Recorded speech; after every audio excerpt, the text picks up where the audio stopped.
http://www.republika.id/pos/miring-www.rebus/undang-lebih-represif. Pemerintahan Netanyahu terus menunjukkan kecenderungan ekstremis. Yerusalem, regulasi-regulasi yang bakal menambah represi penjajah Israel terhadap warga Palestina terus dibentuk. Mengibarkan bendera Palestina kini terancam jadi tindak pidana. Pemerintah Zionis Israel melalui Knesset atau parlemennya, sedang mempersiapkan sebuah undang-undang UU untuk memberhentikan mahasiswa Arab Israel yang mengibarkan bendera Palestina atau mengekspresikan dukungan terhadap perlawanan Palestina di dalam universitas di Israel. Media negara itu, Israel Hayom, mengungkapkan hal ini, Kamis tanggal 25 Mei tahun 2023. Seorang anggota parlemen Israel dari Partai Otzma Yehudit sayap kanan sedang mempersiapkan undang-undang tersebut. Surat kabar Israel tersebut mengungkapkan, rancangan undang-undang RUU tersebut saat ini sedang dalam tahap akhir. Jika seorang mahasiswa Arab didakwa mengibarkan bendera Palestina atau mendukung perlawanan Palestina terhadap pendudukan Israel, menurut undang-undang tersebut, mereka akan diberhentikan dari universitas mereka.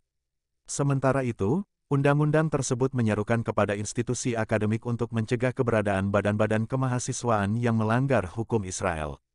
Menurut harian Israel itu juga, para pimpinan universitas di Israel mengkritik keras undang-undang tersebut.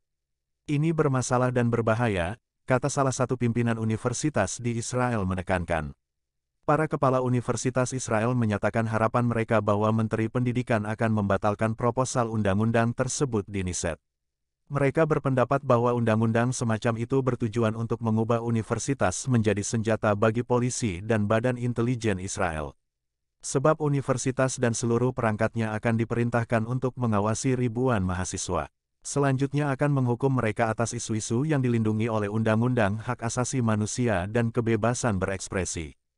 Pada saat yang sama, para pimpinan universitas mengindikasikan bahwa undang-undang semacam itu memiliki konsekuensi terhadap hubungan akademis dan status antara universitas-universitas Israel dan rekan-rekan internasional mereka.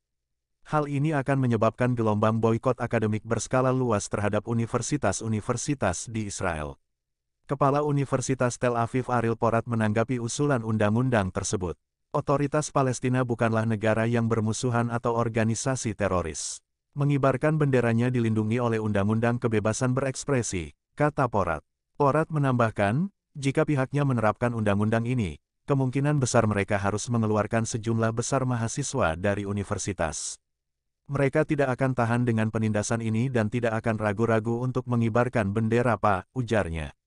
Pemerintahan Israel di bawah Netanyahu saat ini adalah pemerintah yang paling ekstremis yang pernah ada dalam sejarah Israel. Sejak pembentukannya tahun lalu, pemerintah ini telah memperkenalkan beberapa undang-undang apartheid yang mempengaruhi warga Arab di Israel dan Palestina serta mendorong permukiman ilegal. Belum lama ini, Komite Kementerian Urusan Legislasi Israel akan membahas amandemen undang-undang tentang Taman Nasional, Cagar Alam, Situs Nasional dan Tugu Peringatan. Langkah ini bertujuan untuk memberlakukan hukum Israel di situs-situs tersebut di wilayah pendudukan tepi barat.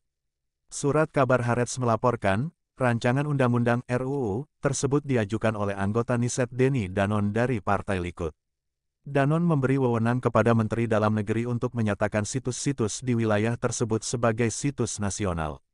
Tanah Yudea dan Samaria, tepi barat penuh dengan situs warisan yang memiliki kepentingan nasional.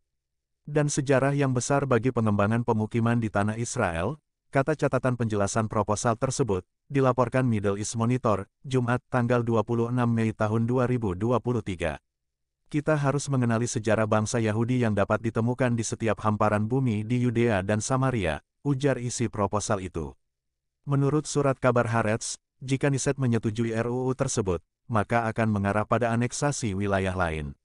Surat kabar tersebut mengutip pengacara hak asasi manusia, Michael Sfard, yang mengatakan, RUU tersebut sesuai dengan upaya pencaplokan hukum yang dipimpin oleh pemerintah saat ini. Ini sebagai bagian dari kekuasaan badan pemerintah yang direntangkan di luar garis hijau, dan klaim legislator Israel untuk menjalankan otoritas legislatif di tepi barat yang diduduki, kata Sfard. Tidak ada perbedaan antara aneksasi agresif sebagian Ukraina oleh Presiden Rusia Vladimir Putin dan langkah yang dilakukan oleh pemerintah Israel, ujar Sfard menambahkan.